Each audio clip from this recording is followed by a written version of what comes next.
하나님께서 오늘 우리에게 주시는 말씀은 마가복음 13장 14절 말씀부터 23절까지 말씀입니다. 제가 받들어 봉독하겠습니다. 멸망에 가증한 것이 서지 못할 곳에 선 것을 보거든 그때에 유대에 있는 자들은 산으로 도망할지어다. 지붕 위에 있는 자는 내려가지도 말고 집에 있는 무엇을 가지러 들어가지도 말며 밭에 있는 자는 겉옷을 가지러 뒤로 돌이키지 말지어다. 그 날에는 아이 뵌 자들과 젖먹이는 자들에게 화가 있으리로다. 이 일이 겨울에 일어나지 않도록 기도하라. 이는 그 날들이 환난의 날이 되겠음이라. 하나님께서 창조하신 시초부터 지금까지 이런 환난이 없었고 후에도 없으리라. 만일 주께서 그날들을 감하지 아니하셨더라면 모든 육체가 구원을 얻지 못할 것이거늘 자기가 택하신 자들을 위하여 그 날들을 감하셨느니라. 그때에 어떤 사람이 너희에게 말하되 보라 그리스도가 여기 있다 보라 저기 있다 하여도 믿지 말라. 거짓 그리스도들과 거짓 선지자들이 일어나서 이적과 기사를 행하여 할 수만 있으면 택하신 자들을 미혹하려 하리라. 너희는 삼가라. 내가 모든 일을 너희에게 미리 말하였노라. 아멘. 오늘 말씀 제목은 두려운 시간을 지나갈 때입니다. 마가복음 13장 전반부는 예수님께서 이 땅에 오신 그 상황을 직접적인 그 배경으로 하고 있으며 후반부는 예수님이 다시 오실 때를 배경으로 하는 이중적인 구조로 되어 있습니다. 오늘과 다음 주 두 번에 걸쳐서 마가복음 13장 말씀을 나누도록 하겠습니다. 첫 번째, 지금을 살아가는 사람들의 현실과 가져야 할 태도에 대해서 말씀드리겠습니다. 박노해 시인의 그 막막한 사막이라는 시가 있습니다. 제가 한번 읽어보도록 하겠습니다. 나일강 동쪽에 펼쳐진 광대한 누비아 사막. 피라미드는 찬란한 신비를 품고 묵은 중이고 낙타떼는 불타는 사막을 가로질러 간다. 인생의 어느 고비 길이 사막 같다고 느껴보지 않은 사람이 어디 있을까? 가도 끝이 없는 사막은 막막하여라. 그러나 막막함이 사라지고 나면 숨막힌 것을, 삶은 그 막막함을 바꿔 나가는 여정인 것을. 가도 끝이 없는 사막은 막막하여라. 삶은 그 막막함을 바꿔 나가는 여정인 것을. 누구나 인생을 살아가면서 어려운 순간을 만나고 그 문제 해결의 끝이 보이지 않아서 참 막막할 때가 있습니다. 특별히 우리 이민자들에게는 참 막막할 때가 너무나 많이 있었고 또 앞으로도 있을 것입니다. 그때 우리는 우리 자신에게 질문합니다. 앞으로 어떻게 살아야 하지? 그런 질문들 해보셨지요? 저도 한 2번 정도 미국에 가서 해본 것 같습니다. 앞으로 어떻게 살아가야 하지? 우리가 살아가는 동안 이러한 비슷한 마음과 일이 어디 한두 번이겠습니까? 얼마 전 추석이라 한국에 계신 어머니와 통화를 했습니다. 24년 전 자신보다 더 사랑하는 제가 미국으로 가는 것을 어머니는 반대하셨습니다. 어머니에게 저는 참으로 너무나 특별한 아들이었습니다. 저도 어머니도 이 일을 놓고 기도를 시작했고 2년쯤 되어서 어머니께서 하나님 아버지께서 너를 특별히 불렀는데 육신의 부모인 내가 어떻게 막을 수 있겠니? 그렇게 말씀하시면서 미국으로 떠나는 것을 허락해 주셨습니다. 어머니는 제가 주님을 따르며 섬기는 길을 걸어가는데 당신이 방해가 되지 않기 위해서 지금까지 저에게 한 번도 당신의 삶이 힘들다, 어렵다, 보고 싶다 그런 말씀을 하신 적이 없습니다. 어쩌다 통화를 하면 나는 잘 있다. 나는 잘 있다. 교회는 다양한 사람들이 모이는 곳이니 마음이 넓은 목사가 되라. 늘 같은 말씀으로 저를 안심시키고 또 부탁을 하셨습니다. 지난해 겨울 늦은 밤에 여동생에게서 전화가 왔습니다. 어머니의 명령에 따라 오빠에게 절대 어머니의 어려운 이야기를 하지 않았는데 그날은 어머니의 명령을 깨고 동생이 저에게 어머니께서 자주 넘어지시면서 때로는 얼굴에 부딪혀가지고 얼굴이 깨어지시고 때로는 무릎이 깨어져서 참으로 사람이 보기에 너무 힘들 정도로 그러한 어머니가 시간을 보내고 있다고 그렇게 동생이 저에게 말을 했습니다. 현재 어머니는 지난해 병원에서 파킨슨 병 진단을 받고 약을 먹으며 힘들게 지내고 계십니다. 지금은 혼자 스스로 걸을 수 없어서 지팡이를 가지고 그렇게 걷고 계시고 지금도 걸으시면서 시장에 나가서 일을 조금씩 하고 계십니다. 어머니가 많이 아프십니다. 의사인 동생의 얘기를 들어볼 때에 어머니는 괜찮다고 하지만 어머니 상태가 많이 좋지 않습니다. 제가 어머니에게 아픈 상태를 이야기하면서 어머니, 제가 지금이라도 목회를 그만두고 어머니 곁으로 한국으로 돌아갈까요? 제가 이렇게 어머니에게 말씀을 드리면 분명히 어머니는 저에게 이렇게 말씀하실 것입니다. 너가 단단히 미쳤구나. 절대 그런 생각하지 말고 목회나 열심히 해. 내 신경 쓰지 마. 그러실 겁니다. 우리는 오늘 하루를 어제나 그제나 마찬가지의 모습으로 살아갑니다. 이런 상황은 내일도 모레도 이어질 것입니다. 좋게 보면 한결같은 마음으로 살아가는 것이지요. 어쩌면 더 나은 대안이 없는 상태에서 막막하게 살아가는 것이기도 합니다.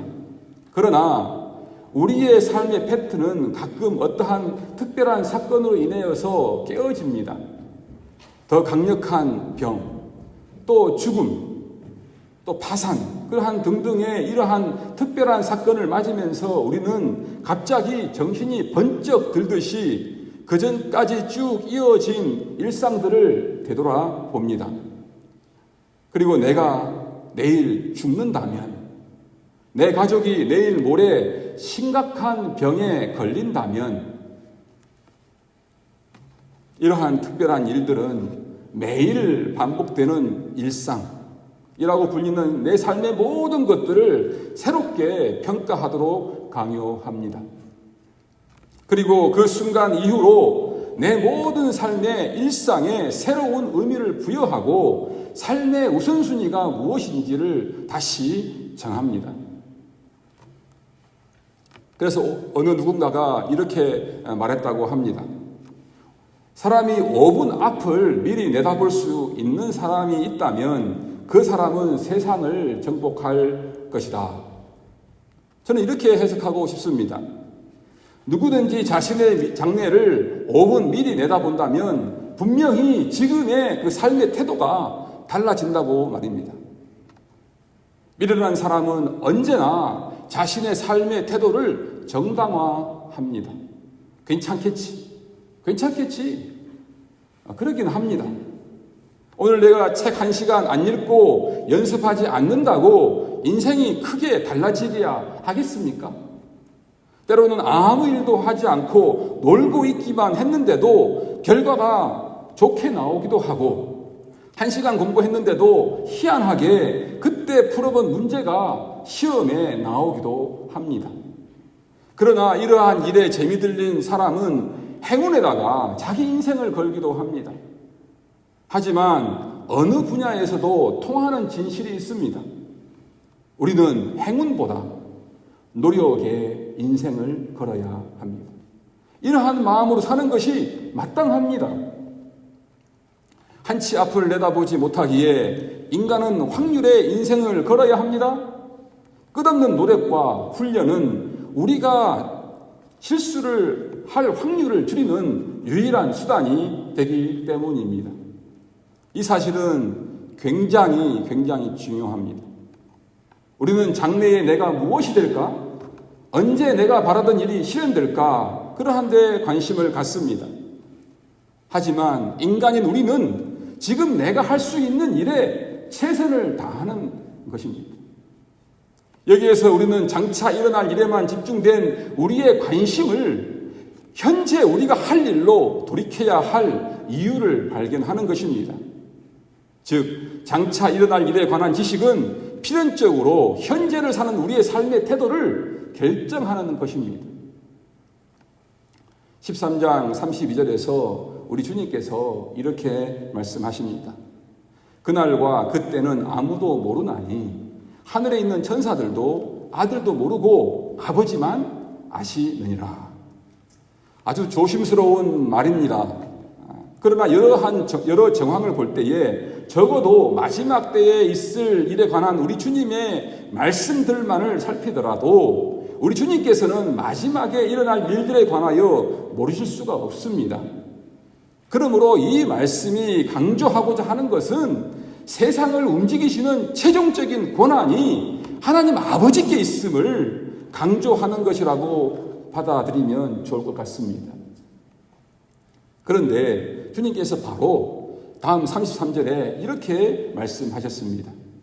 주의하라, 깨어있으라. 그때가 언제인지 알지 못함이라. 유진 피터슨 목사님의 메시지 성경에는 이렇게 번역했습니다. 너희는 시간표를 모르니 각별히 조심하라. 언제 주인이 돌아오실지 모르는 종들은 주인이 돌아올 때까지 해야 할 일들이 있습니다. 그것은 하루하루를 주의하고 조심하고 깨어서 사는 것입니다. 주인은 집을 떠나면서 종들에게 하루하루를 책임있게 살도록 그에 맞는 권한을 부여하고 떠났습니다.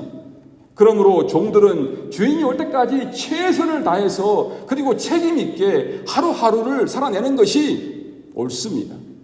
그렇게 우리는 살아야 합니다. 두 번째, 때가 너무 급하다, 도망하라, 들어가지 말라, 돌이키지 말라, 주님을 바라보라입니다. 이제 오늘의 본문과 연결해서 생각해 보겠습니다. 14절에서 주님께서 이렇게 말씀하십니다. 멸망에 가증한 것이 서지 못할 곳에 선 것을 보거든 그때에 유대에 있는 자들은 산으로 도망할지어다. 예수님의 이 말씀은 2절에서 예수님이 성전을 보시면서 내가 이 큰 건물들을 보느냐, 돌 하나도 돌 위에 남지 않고 다 무너뜨려지리라고 말씀하시자 야고보와 요한과 안드레가 이 성전 붕괴에 관련해서 시작된 질문에 대한 예수님의 설명이며 답입니다. 먼저 멸망에 가증한 것이 서지 못할 곳에 선 이 장면의 말씀이 무슨 의미인지를 우리는 알아야 합니다. 그렇기 때문에 우리는 같은 사건을 기록하고 있는 다른 복음서를 우리가 살펴볼 필요가 있습니다. 먼저 마태복음 24장 15절에서 마태는 예수님 말씀을 이렇게 기록해 놓았습니다. 너희가 선지자 다니엘이 말한 바 멸망에 가증한 것이 거룩한 곳에 선 것을 보거든. 마태는 유대인 중에서 예수를 믿고 크리스천들이 된 그러한 사람들, 그 주된 독자들, 그 사람들에게 복음서를 기록했습니다. 때문에 유대인들이 잘 알고 있는 역사적인 사건, 즉 다니엘서 9장 26절과 27절의 사건을 배경으로 삼아서 말하고 있습니다. 요약하자면 다니엘서 9장의 예언은 역사적으로 예수님 오시기 전 BC 167년이나 68년 그때에 셀루쿠스 제국의 안티오쿠스 에피파네스 그 왕이 예루살렘을 공격한 사건으로 성취되었다는 것입니다. 이때에 안티오쿠스 에피파네스 왕은 예루살렘 성을 공격하여 함락시키고 성전에다가 제우스와 올림푸스 신전을 세우고 가장 더럽다고 여기는 돼지를 제물로 바쳤다고 합니다. 즉 주님께서 이러한 사건이 조만간 다시 일어날 것이라고 말씀하고 있는 것입니다. 성전에 멸망에 가증한 것이 선다는 것은 유대인에게 있을 수 없는 일입니다. 이 성전에 이방인 신들이 세워지고 하나님께 바칠 수 없는 가장 더러운 그 돼지나 이런 것들이 바쳐지는, 세워지는 이러한 일들은 유대인에게는 자기 목숨과도 바꾸는 그러한 엄청난 이러한 사건입니다. 있을 수 없는 일이었습니다. 다시 말해 세상의 마지막이나 다름없는 이 엄청난 사건이었습니다. 다음으로 누가복음의 같은 본문을 살펴보겠습니다. 여러분들이 잘 아시듯이 누가복음은 누구에게 쓰였습니까? 이방인들 중에 예수를 믿고 크리스찬들이 된 사람들이죠. 누가는 예수님의 말씀을 이런 식으로 해석해 놓았습니다. 21장 20절 말씀입니다. 너희가 예루살렘이 군대들에게 에워싸이는 것을 보거든 그 멸망이 가까운 줄을 알라.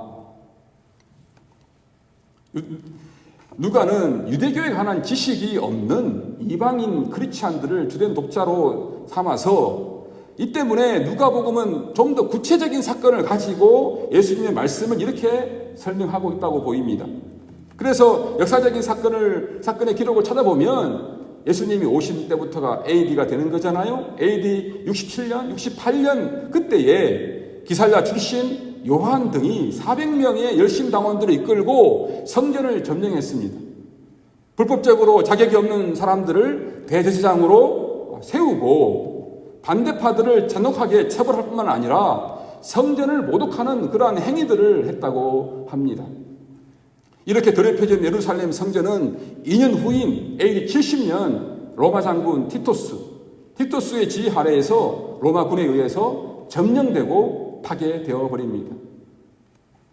어쨌든 우리 주님께서는 40년 후에 이 놀랍고도 두려운 성전 멸망 사건이 일어날 때를 위하여 세 가지 행동 지침을 오늘 제시하고 있습니다.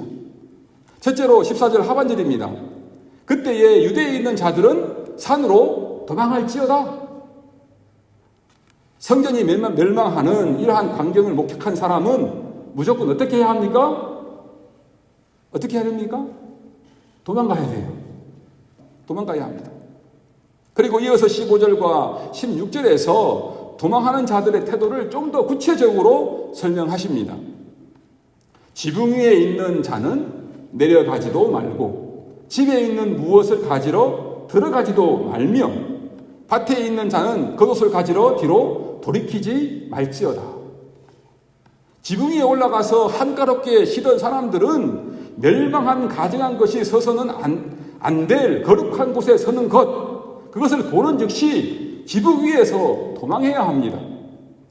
도망하기 전에 무엇이라도 가지고 가기 위해서 집으로 돌아가서는 안 됩니다.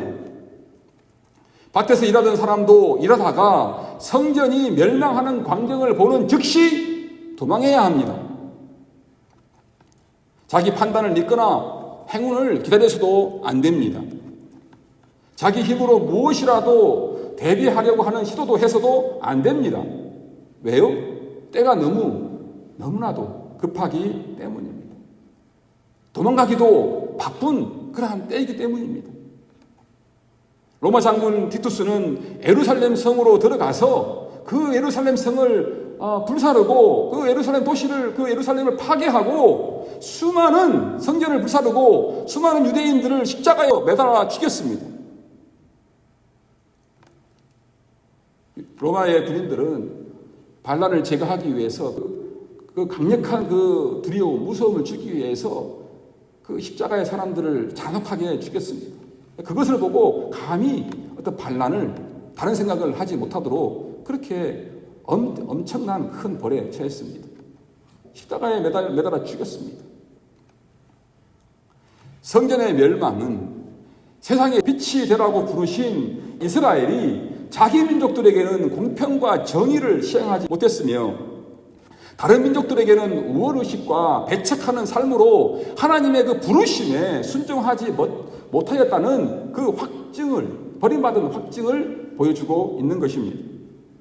그렇기 때문에 예루살렘 성과 성전의 파괴는 심각한 사태입니다. 그러나 그 이후에 일어난 일이 더 중요합니다. 그 무너진 성전은 십자가에서 죽었다가 살아나실 예수님께서 대신하실 것입니다. 따라서 성전이 무너지는 그 광경을 보는 하나님의 백성들은 성전의 그 멸망에 좌절하거나 세상에 이제 소망이 없다고 주저앉지 말고 영원한 성전 대신 예수님께 더욱더 주목해야 하는 것이 마땅합니다. 성전의 파괴는 따라서 세상의 끝이 아닙니다. 예수님과 함께하는 새로운 시대의 시작입니다.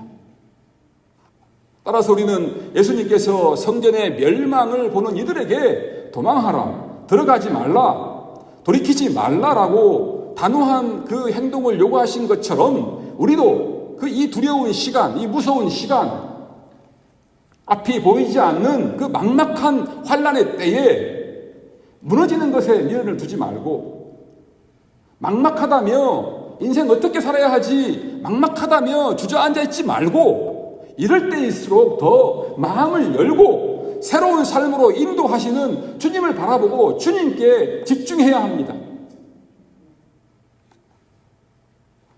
마지막 세 번째, 기도하라, 안심하라입니다. 다음으로 세상이 곧 끝날 것 같이 도망할 것을 재촉하시는 주님의 말씀에서 우리는 한 가지 눈에 띄는 점을 발견합니다.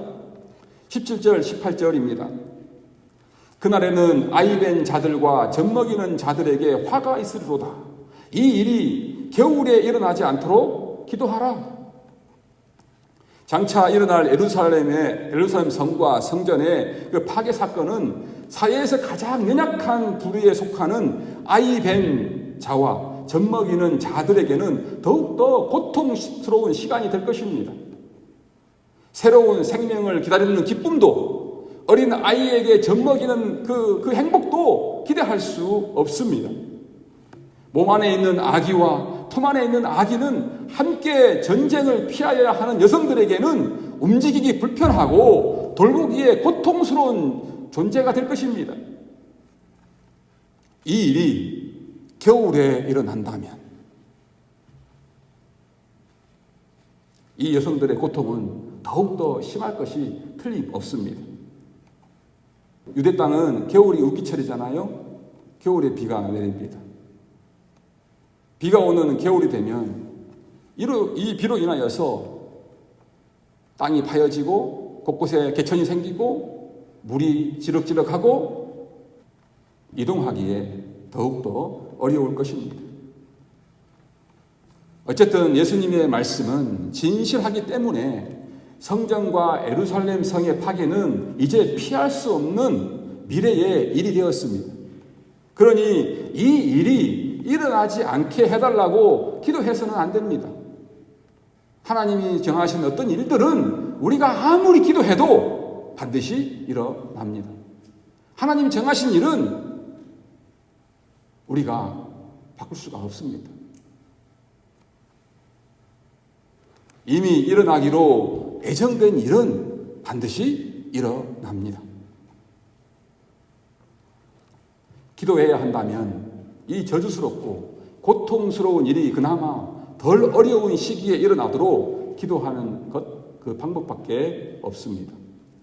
그러나 감사하게도 우리 하나님의 사랑과 은혜가 환난의 사건 가운데 드러납니다. 주님께서 20절에 이렇게 말씀하십니다. 만일 주께서 그 날들을 감하지 아니하셨더라면 모든 육체가 구원을 얻지 못할 것이거늘 자기가 택하신 자들을 위하여 그 날들을 감하셨느니라. 유진 피터슨 목사님의 그 메시지 성경에서는 이렇게 번역을 해놓았습니다. 하나님께서 이 환난의 날들을 갈 때까지 가게 두신다면 아무도 견딜 수 없을 것이다. 그러나 하나님의 택하신 백성, 그분께서 친히 택하신 이들을 위해 그분은 이미 손을 써 놓으셨다. 그렇게 의역을 해놓으셨어요. 하나님께서 이 환난의 날들을 갈 때까지 가게 두신다면 아무도 견딜 수 없다는 것이죠. 그러나 하나님의 택하신 백성, 그분께서 친히 택하신 이들을 위해서 그분은 이미 손을 써놓으셨다. 하나님께서는 이 환난 가운데에서 모든 사람이 죽는 것을 원치 않으셨습니다. 하나님께서는 당신이 택하신 백성들이 보존되도록 하시려고 전쟁의 그 시간을 어떻게 했습니까? 감하셨다. 줄여주셨습니다. 우리가 기도할 것은 바로 이것입니다.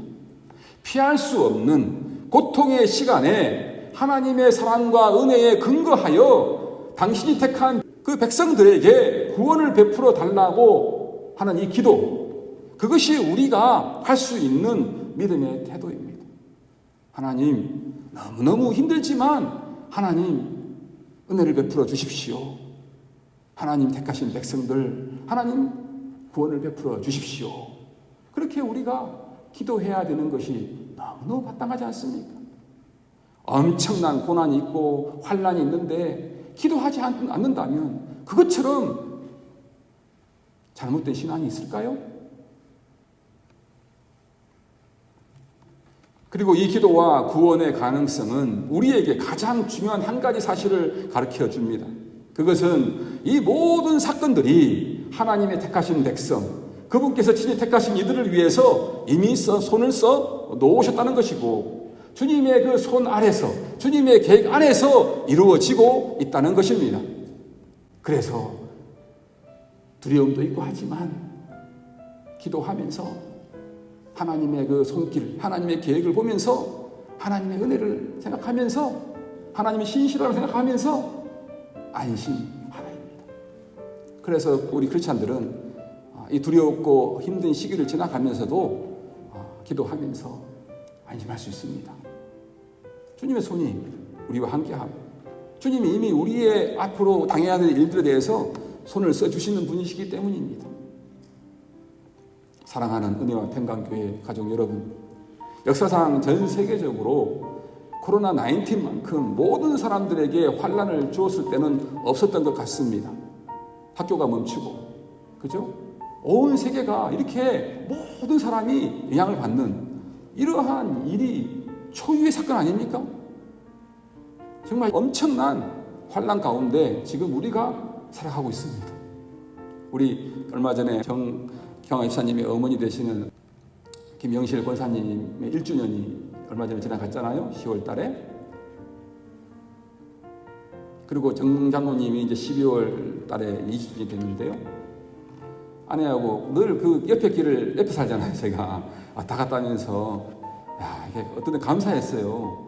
하나님께서 이 장로님하고 권사님을 이렇게 이 어려운 시기에 계셨으면 얼마나 힘드셨을까. 나이 드신 분들은 지금 완전 갇혀 있잖아요. 자녀들도 만나지 못하면서. 정말 우리가 이러한 큰 환난 가운데 우리가 살아가고 있습니다. 우리는 지금 두렵고 또한 막막한 시간을 살아가고 있습니다. 우리가 3월 15일 날 그때 주간에 교회 예배를 멈추고 우리가 가정에서 예배를 드리기 시작했잖아요. 그때만 해도 한 4, 5월 달쯤 되면 혹시 끝나지 않을까 그런 기대가 있었잖아요. 근데 지금 10월 셋째 주입니다. 막막한 시간을 살아가고 있습니다. 그리고 내 생명을 내가 보호할 수도 없습니다. 혼자 조심한다고 되는 것도 아니에요. 그렇죠? 10개월이 되어가는 지금은 끝이 나지 않는 상황을 보면서 가도 끝이 보이지 않는 사막의 그 막막함이 우리에게 있습니다. 막막하고 두려운 시간을 살아가고 있는 이때에 우리는 무엇을 생각하고 어떤 삶을 선택해야 되겠습니까? 막막하고 두려운 시간을 살아가고 있는 이때에 우리는 무엇을 생각하고 어떠한 삶을 선택해야 되겠습니까? 이미 무너진 것에 대해서는 미련을 버리십시오. 성전이 무너졌잖아요. 무너지는 것에 대해서는 미련을 버리십시오. 소망이 없다고 또 주저앉아 있지 말아야 합니다. 성전은 무너지지만, 그죠? 예수님이 더 좋은 성전으로, 완벽한 성전으로 우리의 성전이 되어주셨기 때문입니다. 소망이 없다고 주저앉아 있으면 안 됩니다. 미래에 일어날 일을 주님의 손에 맡기고 지금 내가 할 수 있는 일에 최선을 다해야 합니다. 우리의 영원한 성전 대신 주님을 신뢰하고 기도하며 이럴 때일수록 더 예수님께 시선을 고정하고 집중해야 합니다. 이러한 생각을 해야 되고 이러한 선택을 하면서 우리가 매일매일 충성된 종으로 살아가야 합니다. 다른 방법이 없어요. 가장 좋은 길이에요. 가장 좋은 방법이에요. 주님이 알려주시는 길이고 주님이 알려주시는 방법이에요. 요행이나 행운이나 어떻게 되겠지? 그런 생각들은 다 버려버려야 됩니다. 이럴 때일수록 더 신실하신 주님께 집중하고 우리가 더욱더 신실하게 매일매일 충성스럽게 최선을 다해서 한 걸음 한 걸음 하루하루 그렇게 살아내야 합니다. 가도 끝이 보이지 않는 사막 한가운데 같은 막막하고 두려운 시간에 우리가 있지만 우리의 미래는 주님이 책임져 주실 것이고 또 사막에 자두나무를 심고 자라도록 가꾸고 힘쓰는 사람들에게는 우리 주님께서 풍성한 자비와 풍성한 축복으로 풍성한 열매로 우리에게 함께 해줄 줄 믿습니다. 그러한 축복이 우리 모두에게 함께 하시기를 바랍니다. 기도하겠습니다. 하나님 감사합니다. 하나님께서 매주마다 우리에게 꼭 필요한 말씀으로 우리를 위로해 주시고 우리를 격려해 주시고 우리를 인도해 주셔서 감사합니다. 하나님의 말씀을 들으면서 하나님께서 우리와 함께 하시면서 우리의 상황과 처지를 너무나도 잘 알고 계심을 말씀을 통해서 우리가 깨닫고 확인합니다. 신실하신 우리 주 예수님, 우리가 이러한 시기에 힘든 시기에 더욱더 주님을 바라봅니다. 주님 의지합니다. 주님 사랑합니다. 우리의 미래는 주님의 손에 가장 선하신 주님의 손에 있음을 우리가 믿습니다.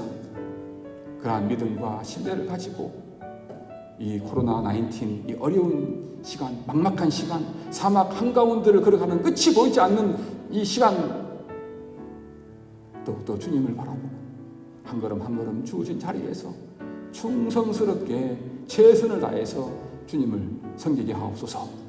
그래서 더 어려울 때일수록 하나님의 큰 축복을 받고 누리는 그런 복된 삶으로 우리를 인도해 주시고 많은 사람들에게 더욱더 이 믿음의 증거들을 나눌 수 있는 그런 우리 은혜와 평강교회 모든 식구들 되게 하옵소서. 감사드리옵고 예수님 이름으로 기도합니다. 아멘. 찬송가 380장 나의 생명 되신 주 함께 부르겠습니다.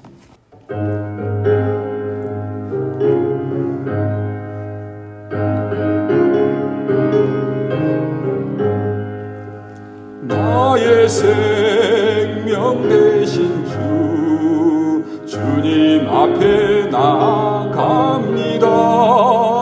주의 흘린 보혈로 정케하사 받아주소서. 날마다 주를 찬송하겠네. 주의 사랑 줄로서 나를 굳게 잡아 매소서. 괴로운 세상 지날 때 나를 인도하여 주소서. 주를 믿고 나가면 나의 길을 잃지 않겠네. 날마다 주를 찬송하겠네. 주의 사랑 줄로서 나를 굳게 잡아 매소서. 세상 살아갈 때에 주를 더욱 사랑합니다. 밝고 빛난 천국에 나의 영혼 들어가겠네. 날마다 주를 찬송하겠네. 주의 사랑 줄로서 나를 굳게 잡아 매소서. 아멘. 다 일어서시겠습니다. 오늘 하나님께서 우리 각자에게 주신 그 메시지를 이 시간 묵상하시면서 결단하시면서 기도하시기 바랍니다. 하나님의 말씀이 여러분 삶 가운데 이루어지기를 바랍니다. 기도하겠습니다.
하나님 아버지,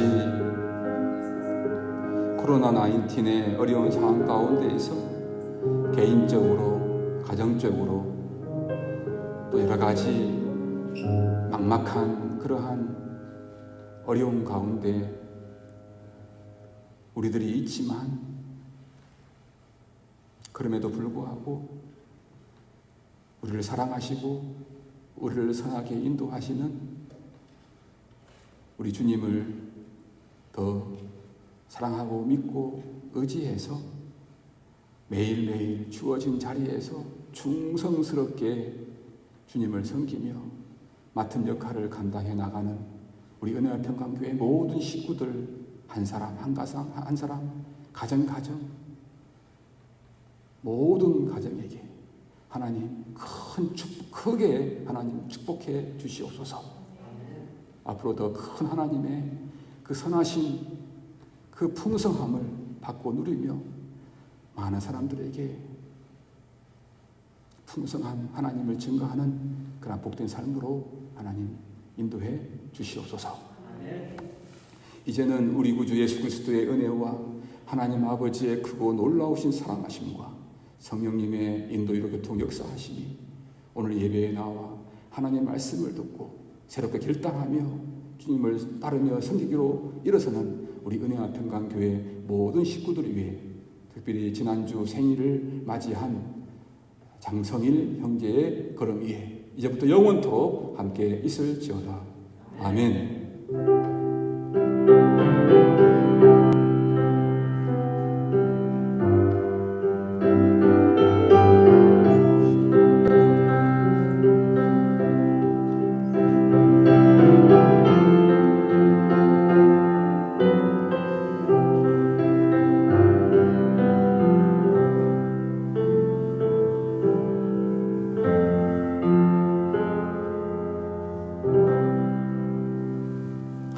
예배를 마쳤습니다. 새로 시작한 한 주도 우리 신실하게 주님 따릅시다.